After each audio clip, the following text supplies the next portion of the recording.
Hello, I'm Mike Russell from musicradiocreative.com. This is part 3 of a 5-part series on how to put together the perfect podcast intro. Take a look at Adobe Audition CC, where I've already got my music bed, my sound effects pre-selected, and my voiceover recorded.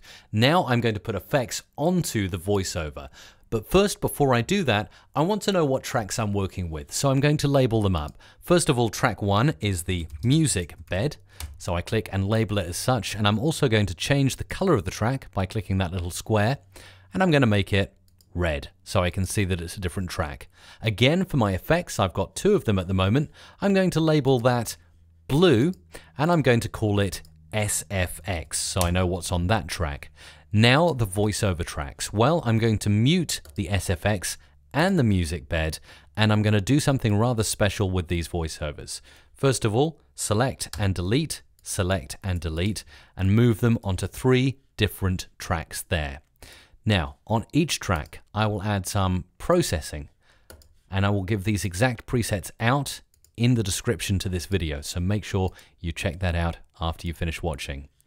Now that that's added, we're going to add different effects to each. So the first one, this is your podcast name here.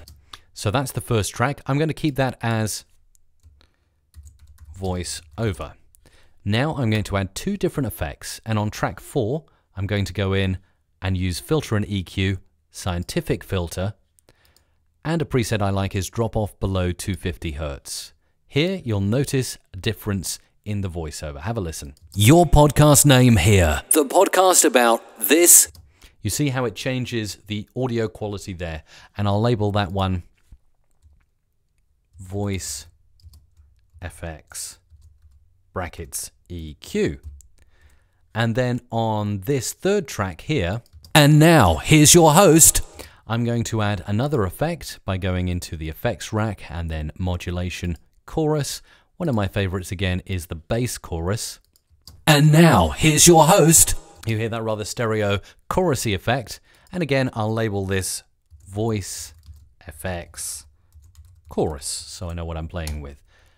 And then again, I've got green tracks for the voice, I've got a blue track for the sound effects, and a red track for the music bed.